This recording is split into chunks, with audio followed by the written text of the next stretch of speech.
اگر کوئی انسان اللہ سبحانہ و تعالیٰ سے اپنے گناہوں کی معافی مانگتا ہے اور توبہ کرتا ہے، اسے کیسے معلوم ہوگا کہ میری توبہ قبول ہو گئی ہے؟ اللہ اکبر، اللہ اکبر، اللہ ہم سب کو توبہ کی توفیق دے۔ آمین آمین اللہم آمین۔ اگر تو بھائی صاحب کا سوال یہ ہے کہ انہیں کسی طرح سے کنفرم ہو جائے کہ اس کی توبہ قبول ہو گئی ہے، کوئی ان کو لیٹر مل جائے، کوئی سرٹیفکیٹ مل جائے، تسلی تسلی چاہتا ہے، تو یہ تو اس دنیا میں مشکل ہے، اچھا ناممکن ہے، ٹھیک ہے، کیونکہ یہ اعمال کا حساب کتاب اللہ رب العزت کی، یہ بھی اس کا فضل ہے کہ اس نے ابھی سارا کچھ چھپایا ہوا ہے۔ بالفرض اگر کسی بندے کو یہ پتہ چل جائے جی کہ وہ 10-15 لاکھ روپے لگا کے یا پوری فیملی سمیت گیا ہوا تھا حج کے لیے، کروڑوں روپے اس نے لگائے ہیں، اور اس کو آتے ہوئے پتہ چل جائے کہ ان کا حج قبول نہیں ہوا، تو کیا گزرے گی؟ تو یہ اللہ کا راز ہے، یہ اس کی مہربانی ہے کہ ابھی اس نے رزلٹ جو ہے وہ چھپایا ہوا ہے، وہ رزلٹ قیامت والے دن ہر بندے کے ہاتھ میں ہوگا۔ ہاؤ مقرؤ کتابیہ، کامیاب نعرے مار رہا ہوگا، اور پریشان حال جو فیل ہو گیا وہ چھپاتا پھر رہا ہوگا کہ میرا رزلٹ کسی کو پتہ نہ چلے۔ اللہ ہمیں خوش نصیبوں میں شامل فرمائے۔ تو یہ اس کی مہربانی ہے۔ صحیح ہے۔ جو چیز کنفرم ہے اور 100% کنفرم ہے، اور جس پر توبہ کرنے والے کو، معافی مانگنے والے کو یقین رکھنا چاہیے، وہ ہے اللہ کی رحمت۔ وہ اللہ رب العزت اپنے محبوب کے ذریعے اعلان کرواتا ہے، قُلْ يَا عِبَادِيَ الَّذِينَ أَسْرَفُوا عَلَىٰ أَنفُسِهِمْ لَا تَقْنَطُوا مِن رَحْمَةِ اللَّهِ إِنَّ اللَّهَ يَغْفِرُ الذُّنُوبَ جَمِيعًا إِنَّهُ هُوَ الْغَفُورُ الرَّحِيمُ۔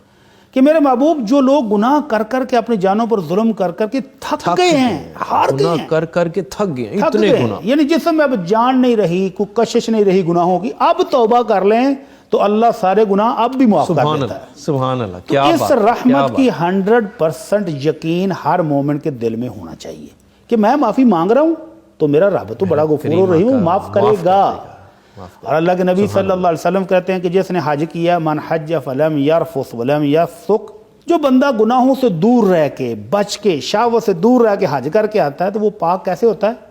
جیسے اس دن پاک تھا جس دن اس کی والدہ نے اس کو جنم دیا تھا۔ سبحان اللہ، کوئی گناہ ہی تو یہ رحمت اور اللہ کے فضل کا تو یقین 100% نہیں، کروڑ 1/2% ہمارے دل میں ہونا چاہیے۔ انشاءاللہ۔ تو مومن دو حالتوں میں ہے، اس کو اللہ کی رحمت کا فل یقین بھی ہوتا ہے، صحیح، اور اپنے گناہوں کا ڈر بھی رہتا ہے کہ ہو سکتا ہے معافی نہ ملی ہو۔ یہ جو بے فکر ہے نا، یہ مومن نہیں ہوتا۔ یہ مومن نہیں ہے۔ اللہ کی رحمت سے مایوس بھی مومن نہیں ہے، سبحان اللہ، اور اپنے گناہوں کے ڈر سے بے خوف بھی مومن نہیں ہے۔ یعنی کہ امید اور خوف کے امید درمیان اور خوف رہنا کے ہے۔ درمیان یہ ہے مومن۔ کیا بات ہے۔ اللہ کے رسول صلی اللہ علیہ وسلم اپنے ایک صحابی کی تیمارداری کے لیے گئے، نوجوان تھا، تو آپ نے پوچھا میرے صحابی کیا حال ہے؟ کہنے لگے اللہ کے رسول، اللہ کی رحمت کی امید بھی بڑی ہے، سبحان اللہ، اور گناہوں کا ڈر بھی لگ رہا ہے۔ تو آپ نے فرمایا اس موقع پر جہاں تم ہو، اب مومن اللہ سے جس چیز کی امید کرتا ہے اللہ وہ دے دیتا ہے، اور جس سے وہ ڈر رہا ہوتا ہے اس سے امن دے دیتا ہے۔ کیا بات ہے، کیا بات ہے۔ تو مومن کی زندگی ان دو چیزوں کے درمیان رہتی ہے، وہ کبھی بھی اپنے گناہوں سے بے خوف نہیں ہوتا، وہ معافی مانگتا رہتا ہے، اور اللہ کی رحمت سے مایوس بھی نہیں ہوتا، شیطان مایوس کرتا ہے، اور رحمت کی امید پر گناہ بھی نہیں کیا، گناہ بھی نہیں کرتا نا۔ توبہ کا مطلب ہی یہ ہے نا کہ جب گناہ چھوڑ دیا ہے۔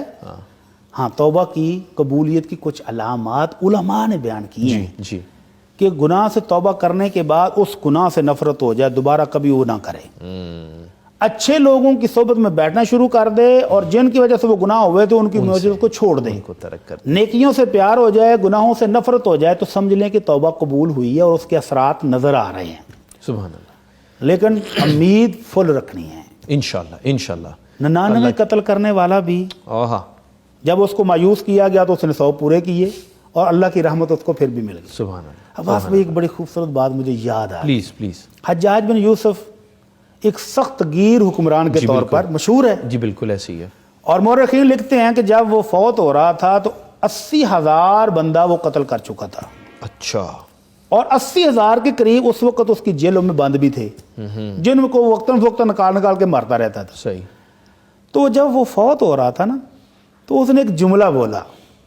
حافظ ذہبی رحمہ اللہ نے اپنی کتاب سیر اعلام النبلاء کے اندر جہاں مسلمان مشاہیر کے حالات زندگی لکھے نا، کسی کو 150 صفحہ، کسی کو 200 صفحہ، حجاج بن یوسف کو ایک پیرے میں فارغ کیا ہے۔ کہتے ہیں کہ اس کی بہت بہت ساری ظلمات کے سمندر ہیں اور ان میں کچھ نیکیاں بھی ہیں. لیکن اس کی سب سے بڑی نیکی پتہ کیا بتائی؟ کیا؟ کہتے ہیں کہ جب فوت ہو رہا تھا تو آسمان کی طرف انگلی کر کے کہتا ہے اللہ ساری دنیا کہتی ہے تو حجاج کو نہیں بخشے گا پر مجھے تیری رحمت کی امید ہے. اللہ اس قدر اللہ پر بھروسہ، اس قدر ایمان مضبوط کہ اتنا ظالم شخص بھی کہہ رہا ہے کہ اللہ آج بھی مجھے تیری رحمت کی امید ہے. اللہ. تو ہر وہ شخص جس سے گناہ ہو جائے، یہ انسانی فطرت کا حصہ ہے. جی بالکل. کمزور ہیں ہم، گناہ ہو گیا ہے، جب توبہ کر لے تو اللہ کی رحمت کی امید اس کو حجاج بن یوسف کی طرح رکھنی چاہیے. سبحان اللہ. بس ہر حال میں امیدوار ہی رہے. اللہ سے رحمت کا امیدوار رہے انشاءاللہ. تو یہ کنفرم ہو جائے گا انشاءاللہ قیامت والے دن کہ جو معافی مانگی تھی وہ قبول ہوگی. انشاءاللہ.